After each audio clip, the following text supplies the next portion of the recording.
Climate Asia is a social enterprise dedicated to strengthening the climate ecosystem in Asia through the capacity building of organization, focusing on human resources, organizational development, and thought leadership. Climate change is going to cause a massive shift in the fundamental functioning of several industries. Climate Asia is a new initiative, bridging the gap by working with direct and indirect climate actors and organizations across the spectrum in various sectors.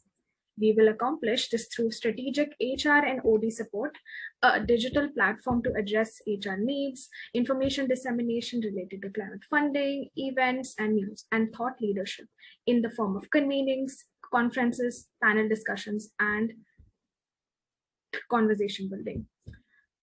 Conversation of Change is a new initiative by Climate Asia, and here we try to understand where climate experts come from, and we work with climate organizations to strengthen the climate workforce in India. And it's a video interview series that is centered around one of the most pertinent crises of our times, climate change. It attempts to synthesize perspectives around climate action, skills, talent, and journey of various climate leaders and their role in the climate sector. Today, we have with us Dr. Max Jungmann, founder of and CEO of Momentum Novum, a sustainability consultancy based in Heidelberg, Germany, and Quito, Ecuador. He's also a researcher in the Climate Action Science Project at the University of Heidelberg.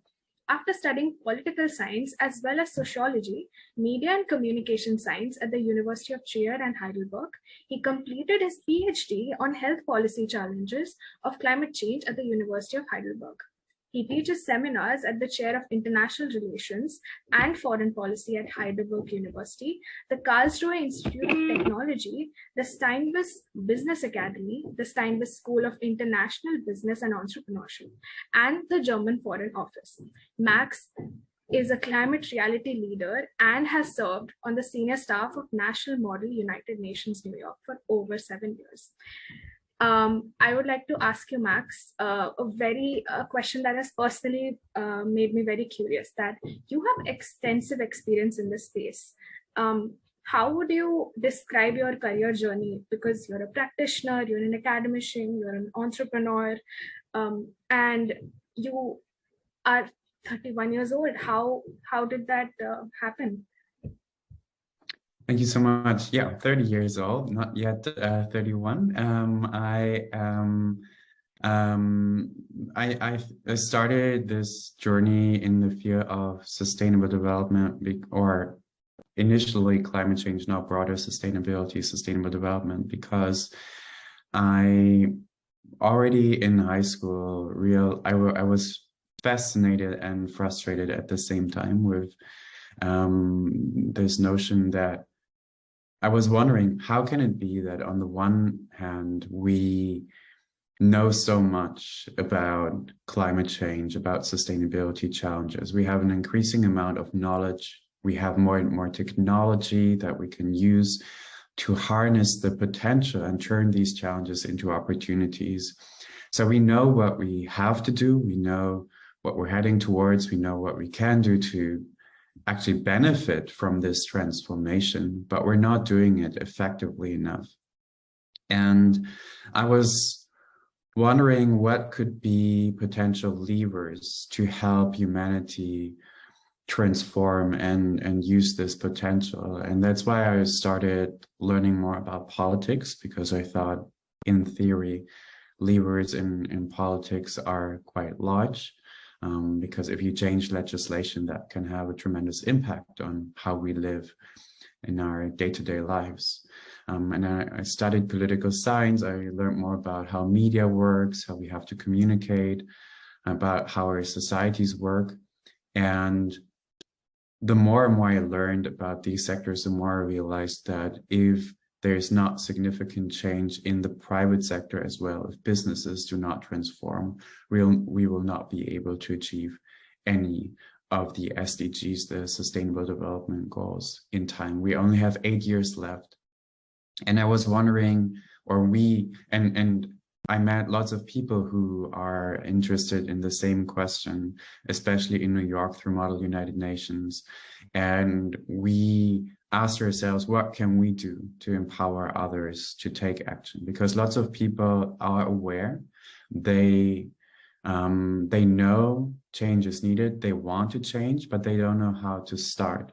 And we wanted to empower them through capacity building, through strategy advice, through consulting, to make this transformation. And that's why we started Momentum Novum, where we help organizations to integrate sustainability into their business models.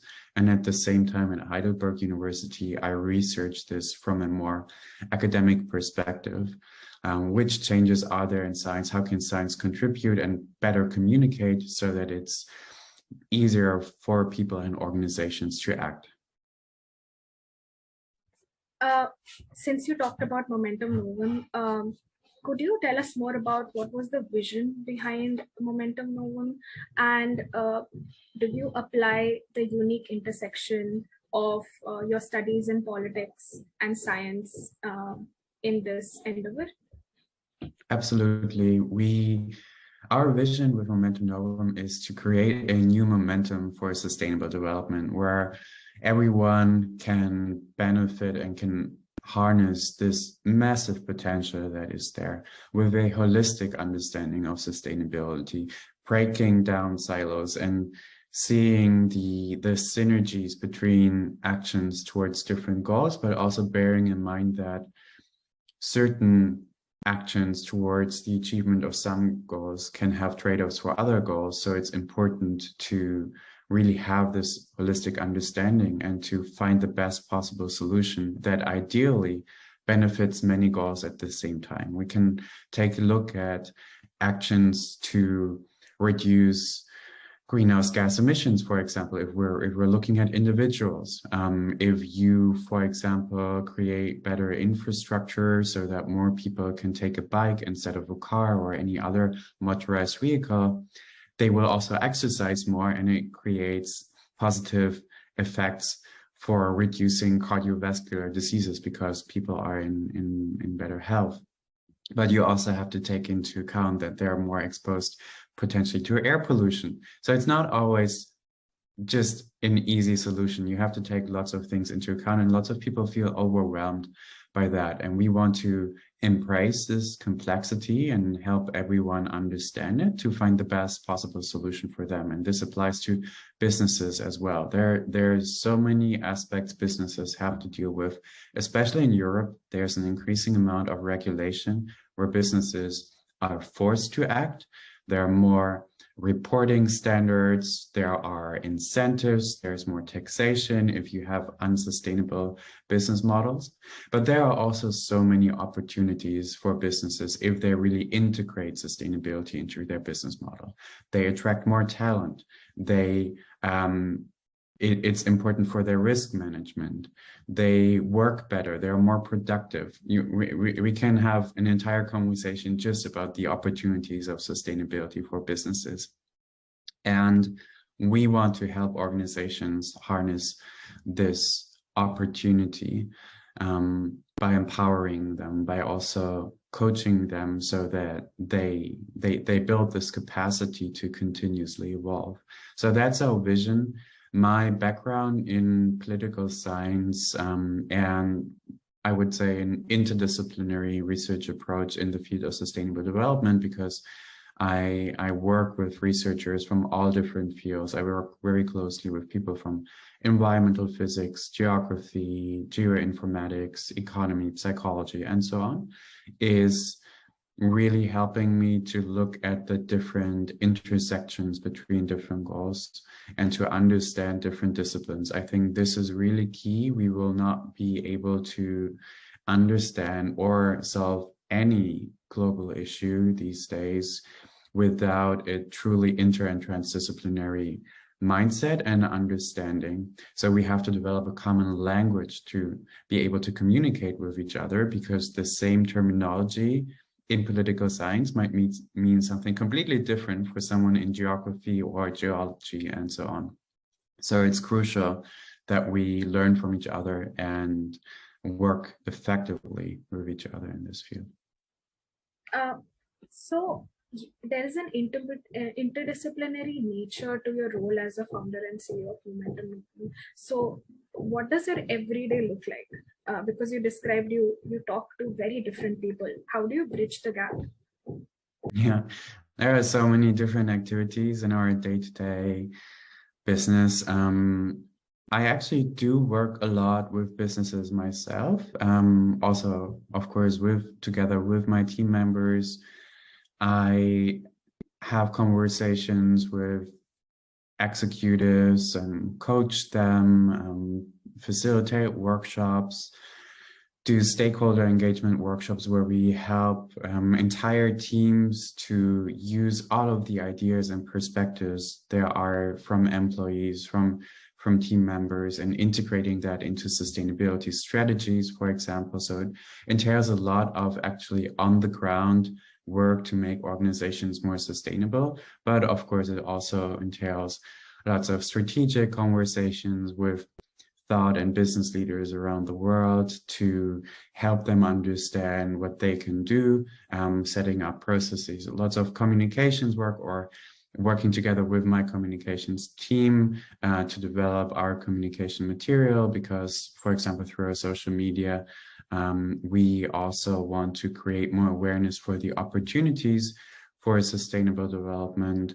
It entails a lot of research, so I do write papers, give workshops, lectures, keynotes, and work with researchers from around the world to understand trending issues. For example, one project that we're working on is the opportunity of high resolution emission information, for example, from satellites, from CO2 sensors on the ground, and how that can create a new awareness of our own emissions, how that can alter our current understanding of climate change and emissions and potentially lead to more effective action. That's the question that we're trying to find out. Is it actually going to change something? And if yes, how? Since you have been very understanding of the challenges and also the opportunities of the climate sector, could you explain the challenges that you face, what that climate organizations face in attracting and retaining talent? And how do you think Momentum Novum helps in bridging this knowledge to action gap? Mm-hmm. We ourselves actually don't have problems attracting talent because we get so many calls, emails, messages from people who want to work with us because they see that they align with our vision to do good for yourself and do good for others at the same time. For a very long time, and when I was growing up, people kept telling me, you have to decide, Max, either do good for yourself, live a prosperous life, or do good for others and sacrifice yourself and become part of an NGO and try to save the world. And thankfully, when I was doing Model UN, I had the privilege to meet Jordan Castello in New York. He is the founder of Vision Spring, a social enterprise, and he introduced me to the world of social entrepreneurship. And he opened my eyes to see that there are other concepts out there like social entrepreneurship where you can do both. And for us, being organized that way and being impact first, our entire vision is to help others become more sustainable, is something that lots of especially young people identify with and where they say, I really want to contribute to this. So we can also see for our clients that this is crucial. Lots of them actually start off by having issues in attracting talent. When they become more sustainable, it helps them to get access to more talented workers. So it becomes more and more important because there are so many statistics out there that also show that so many, especially young, very talented people, for them, it's no longer enough to have a good income and maybe a work-life balance, although I think that term is outdated as well. It's important that they align with the vision and the purpose of the organization. and that it stands for something greater than just the economic prosperity of this one organization, but contributing to the greater good. And that is something that is now evolving, this understanding. I think there's a transition in the leadership understanding of organizations and individuals as well. That's something that's taking up very quickly. I think it's essential if organizations want to be fit for the future, if they want to still be there among the leading organizations in years to come, because the challenges will increase. And if you don't have that transformed mindset and organizational structure and strategy, your organization will no longer be there on the landscape, because it simply will not be possible. So I think aligning with sustainability and really integrating sustainability into business models is the only way organizations can actually survive on the long run and attract talent.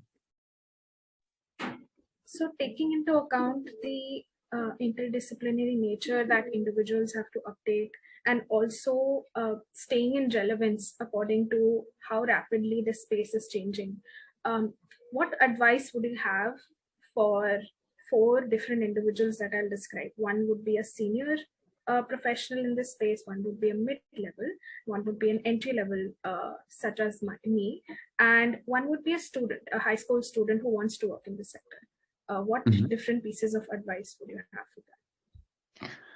I do have one piece of advice that accounts for all, and then I can try to find out different advice for everyone. Although I think it's more about learning from each other. I think we should also ask those individuals what their perspectives are, because we can all learn from each other, and that's already part of sustainable leadership and a sustainable mindset, that it's not just one way to the other, but we have to come to a place where we all learn from each other independent of experience. My experience shows that what is really crucial is that we no longer think in silos. Yes, we do need expertise in different sectors, and it is important that we, in order to acquire this expertise, we focus on certain areas. For example, in the field of sustainable development, there are so many opportunities to develop expertise in a certain field. For example, you can go through every single SDG and become an expert in certain areas of this. For example, SDG 13, climate action, there's so much knowledge and skills required to do, let's say, carbon accounting, develop climate inventories in a really good way. There are so many aspects that are not done well so far. If you go in different sectors, for example, the health sector, scope 3 of, no, we're getting into details, but scope 3, if you want to do a climate inventory in scope 3 in the health sector, it's almost impossible with the current methodology. So there are so many gaps, also knowledge gaps, on how we can become better in different areas. But the key advice that I would give is, yes, become an expert in certain fields, because that's what's needed. But what's even more needed is that you understand the bigger picture, to not think in silos. If you want to make sound proposals on how to become better in climate action, you have to understand how that influences all of the other SDGs at the same time, and how actions in those fields influence your goal. Otherwise, we have the same understanding that we had with the Millennium Development Goals, where we made progress regarding some. We didn't achieve any of them in completion, but we made some progress in some, which had negative effects on others. And we simply don't have that luxury anymore, that we can do the same mistake. We have to learn from the past and do better. We only have 8 years left. Now, if we look at advice for the different individuals, I would say for someone experienced in the field, or experience in general, can you clarify, please? Experience, I would say somebody who wants to transition but is in a senior position, or somebody who's working in this space since. the beginning.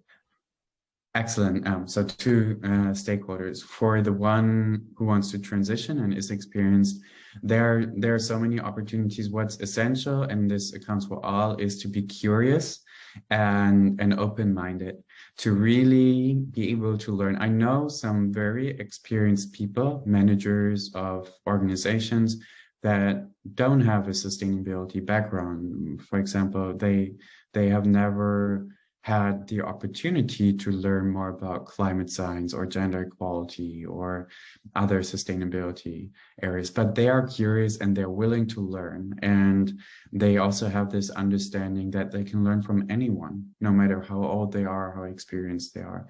And if you have that, there are so many programs out there that you can attend that will help you to get that understanding. And if you combine that with your experience in the sector that you already have, or with the skills that you have acquired over time, that will be extremely valuable. Because if we integrate sustainability mindsets and knowledge into our existing knowledge, then we're really up for something that can make a tremendous impact. For someone already experienced in this field, I would also say stay curious and don't be judgmental. Try, even if you feel like you know lots of things already, always look out for new opportunities, because and new learning experience, because sustainability is such a broad field and it requires so much knowledge, and it's developing so quickly that I believe no one can be a sustainability expert. Actually, you can be an expert in certain areas of sustainability, but if someone argues they are a true expert on every single SDG, I think that's not very credible. The expertise lies in the mindset, understanding the principles of sustainability, using our resources in a way that everyone, and including us, can use the same resources tomorrow, the day after tomorrow, and any day in the future, and that our actions in one part of the world influence the opportunities to use resources in another part of the world is essential. This also applies to the young professionals, people starting in the field. Start with the foundation. If you build this house of sustainability on the proper foundation of understanding the principles of sustainability, you can apply it to everything. You can apply it to how you work yourself, how organizations work, what we need to do so that the world moves in the right direction. Since you mentioned that sustainability is also based on the learnings that we have from the past, the present, and what we can apply in the future. According to the Cambridge Dictionary, futurology is a study of social, political, and technical developments in order to understand what may happen in the future. How does it enable you to view climate in a fresh perspective? And how does it predict human behavior in the context of climate change? Excellent question. Yes, futurology is a large field with lots of different approaches of how we can deal with potential future pathways. To make it very simple, there are two general ways of dealing with futures, and I'm saying futures because there's not just one future. There are lots of different potential future pathways that could happen but don't have to. One is trend-based. So we look at the past and the present and developments that are currently ongoing, and we try to extrapolate that into the future. And this is how lots of climate scenarios work. If you look at the IPCC models, they take into account past emission trends, for example, and look at if this is going to happen. So they make assumptions in different models. If this is going to happen, we're leading towards this scenario. And it already gives us a good understanding of how futures could potentially look like. But the future by definition is uncertain. There are certain areas that we cannot predict the future. We can get a better understanding of what could happen. If this is only trend-based, however, it's like driving with a rear-view mirror, because we always look into the past. There are other methods that we can use that are more explorative, like scenario workshops, for example, or Delphi surveys. There are other ways where instead of looking at the future, at the past to predict the future, we start in the future and we try to deconstruct our current understanding, to start in a certain year and then backcast to the present and understand, well, if this is going to happen in the future, and we know it might be improbable that this is going to happen, but it is a possibility, then we backcast it to the year 2022 and look into the causal pathways along the way. If this is going to happen in 2050, what happens in 2045, 2040, and so on? And along the way, it's more about the learning process along the way. If we really want to prevent this, then we need to start doing this today. And this is how it relates to strategy development. If you use different approaches in futurology to create a better understanding of, for example, black swan events, but also existing trends, and you get a more complete, but never a fully complete picture of the futures, you can use that for your own strategy, for your business strategy, for your sustainability strategy, and ideally your sustainability strategy is integrated into your business strategy because it's essential for all fields. So we can use these methods to make sure that organizations are better prepared for the future. There is so much to read about futurology. I didn't know it would be so widespread, and there are so many possibilities that can happen. I would like to end this by asking you a question on a more personal front, if that's okay. Of course. Has climate played a role in the ways that you disconnect from work? If you feel free to share what you do to disconnect from work. Yes, it's very hard to work in a field where every day you're confronted with the most severe challenges, from my perspective, humanity has ever faced. And when I started, especially doing a lot of research in this field of climate change and health, where climate change, which has for many years been perceived as a future challenge, and when I started doing research on climate change and health, I anticipated that before, but when I read about health risks every day and tried to make sense of it, it was really challenging because I realized there are so many ways climate change already today affects our health, and we can see how this is going to drastically enhance deteriorate in the future, where you can go through every single health risk, and we cannot say that climate change is the sole reason this health risk exists, but climate change has a significant impact on so many health risks, on almost all of them, in one way or the other. And there's still ongoing research. There's still so many things that we don't know, or the impact of it, or how we can effectively deal with this. But there are so many ways that we see it already. How do I create resilience? It took a while. Actually, in the beginning, it was really hard. And I believe it has different components to deal with it and to still maintain mental health and well-being. One is to have clear boundaries between your work and your private life, and also to see the positive aspects of life, embrace life and enjoy it. I think that's something that lots of people who deal with these challenges often, they feel very depressed because we see what we're heading towards and so many things are done wrong every single day.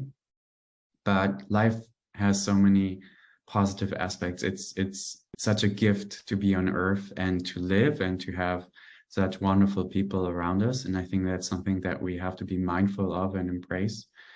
And to do things that you enjoy, to be kind to yourself, and to not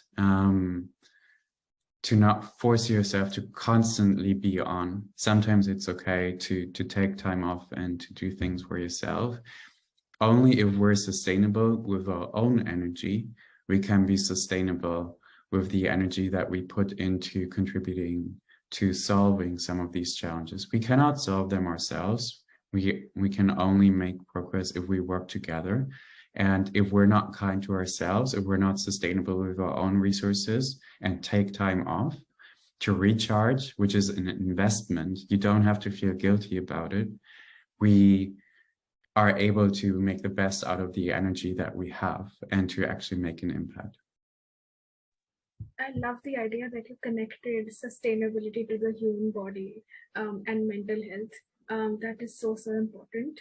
And this brings us to the end of Conversations of Change with Dr. Max Jungmann. This was really exciting, and I hope we have future talks with you.